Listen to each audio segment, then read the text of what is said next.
Okay, so we're going to get a little bit more in depth into writing programs and specifically looking at some control structures for repetition and more generally kind of named loops.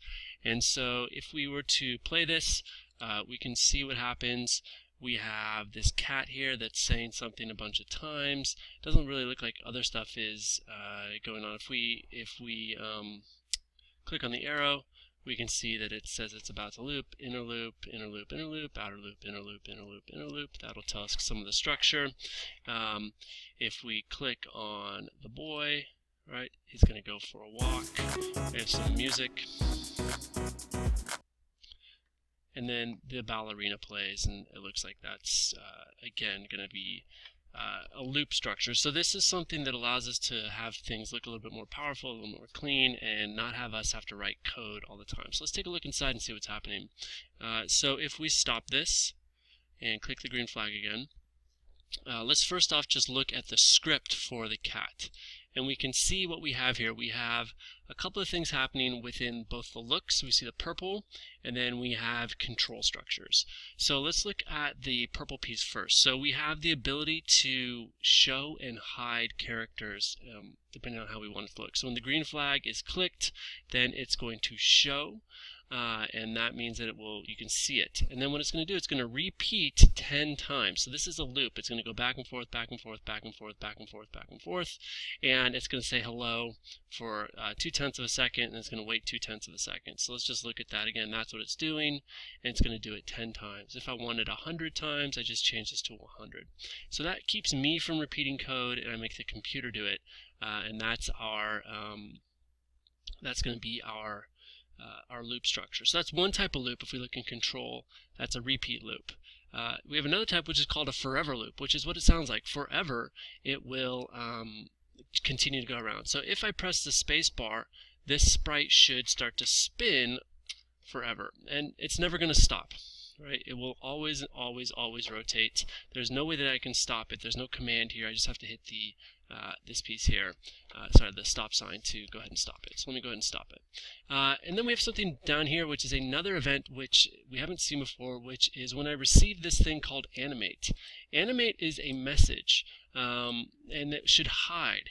So you have the ability to broadcast. So in events, we have the ability to broadcast a message, and we have the ability when I receive a message. So this is one way that sprites can interact with each other. They can broadcast a message, and other sprites can, when they receive that, they can do something. So in this case, when it receives animate, it will hide, so it will go away. So let's try to see if we can find out where that thing is being broadcast. Let's just look at the arrow to start with. Okay, it says it has a clicked, and it also receives animate, so it's not broadcasting anything yet. And you can see it has the same piece. When the green flag, it'll show. So this is a loop within a loop. So this is called a nested loop. It will repeat 5 times, this outer loop. For each repetition, it will repeat 3 times what's in here. So what we have is this will happen 5 times 3, it'll happen 15 times. This outer loop will happen 5 times. So let's see what happens here. When we click it, it says it's about to loop, and then it should say outer loop and then inner loop 3 times, and then go back up and say outer loop again. So it's about to loop, outer loop 1, 2, 3, and then outer loop again 1, 2, 3, outer loop again, and it will do the outer loop piece 5 times. So again, we can nest loops within loops as much as we want. One thing to keep in mind though is that this whole loop has to execute before it gets back to the repetition on that loop there. All right, and then we have an animate. Somehow we got an extra forever loop in there. It will hide. All right, so again, we don't know who's broadcasting animate. Let's look at this one here. So we have boy, and we have, here we go. So when this is clicked, it's going to broadcast animate, and both the cat and the arrow, when they receive that message, are going to hide. And one thing that we can hear is a little bit messy is we can right click and do clean up, and it will make my blocks look a little bit better. So when I click on this guy, he's going to broadcast animate, and every other thing that receives that will have an option to hide. We can see what happens here. He's going for a walk, he's going to play a sound, and then he's going to repeat until. This is our third type of loop here. So I have a control structure. I can repeat a given number of times. I can repeat forever, or I can repeat until a condition is met. And so in this case, until it's touching the edge, I want him to move 30 steps, change costume, and wait. All right, so let's look at his costumes here. So we can see this is a walking animation. So you imagine what we could do is we flip through this a bunch of times and we simulate that walking motion. So that's what it's going to do. It's going to walk and it's going to move forward, and we'll get that nice walking animation as we go through here. So let's go ahead and click them. It says I'm going for a walk.